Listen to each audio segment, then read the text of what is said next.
Ladies and gentlemen, welcome on board. There's almost no place like it.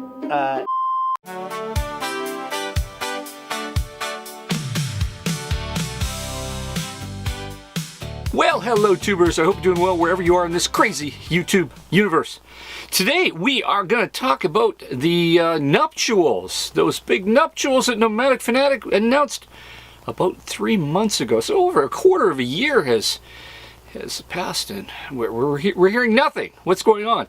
I posed this question to the group at the Thirsty Thursday Blind Views 4 p.m. Pacific live stream, and a few people mentioned their thoughts, and of course Blind Views, he weighed in on what he thought, and it's very perplexing, but I do know one thing: his views are really down.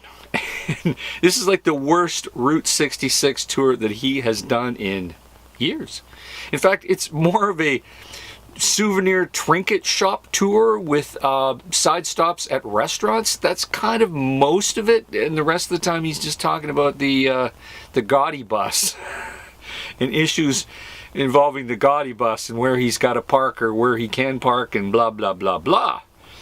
So yeah, now the reason he probably just did that public engagement thing in Disneyland was because he knew he'd get a few more views. And in fact, he did get over 40,000 views for that. So it's like a little bump, because most of his stuff now is 20 to 30,000, often just mid-20s. And to make up for that, he's doing longer form content so he can cram in more advertisements to make up for the lost revenue. Yeah. I hope you're enjoying that, especially those of you who do not have YouTube Premium. It's kind of sad where a guy relies on his income online, and then it takes a hit, and he's got to resort to longer form content to kill you more quickly. But it does beg the question of what's going on.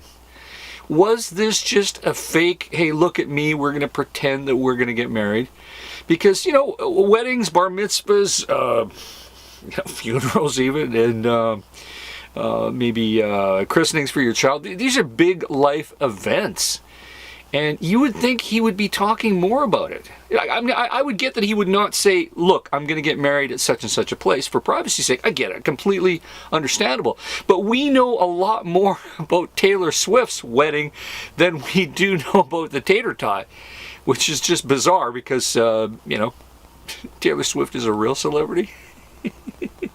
And don't for a minute think that he is very, very concerned about his privacy.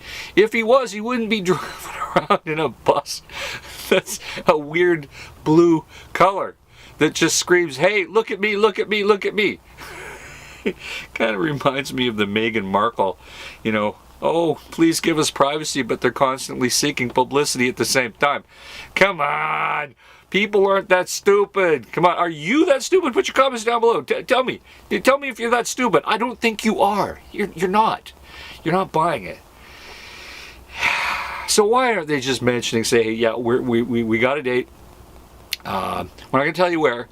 And we got a honeymoon picked out. They could even give you a hint, say, oh, it's going to be down south somewhere, which could mean Mexico or Central America or whatever. But there's no talk about it. Nothing. And this would be the time to strike when, the house for his old lady there closed, and she must have a little bit of dinero kicking around. You would think you would want to do this while there is some money on the table. Unless, of course, they're waiting for, wait for it, what the judge is going to say for that plea deal agreement coming up in Parker, Arizona. Now, of course, Nomadic Fanatic may have a deal in place with the prosecutor, but it is still up to the judge to rubber stamp it and say that it's A-OK and go with whatever the deal is. So we're all waiting to see what that is. Now, could there be jail time? It's possible, but I'm leaning more towards fine and probation and some restitution at this point. But still, folks, sticking to the subject, how come they're not talking about the upcoming nuptials in any way? You'd figure they'd be milking it. You know, she could be talking about how she's picking out the dress and the this and who the bridesmaids are going to be, or whatever the case may be, or even if it's one of those budget, you know, drive-through Elvis Las Vegas weddings where they just fly in and get her done. Well, they could say that, you know. They don't have to give all the details of exactly when and where, but they're obviously probably just making this shit up as they go along, and it begs the question of, are they meant for each other? They probably are. Look, she's an over 50 cam girl who does only fools, so most conservative men like me wouldn't even take a passing glance at her based on that on her resume alone. Let alone the fact that she's got some medical morbidity with obesity problems. And of course, Nomadic Fanatic, a recidivist convicted felon from Washington State. So, you know, he doesn't tick all the boxes for you ladies either, right? You ladies, put your comments down below if you would love him to put a ring on your finger. So I'm thinking, boy, you know, these people are just kind of meant for each other. This is probably the best that either of them could do.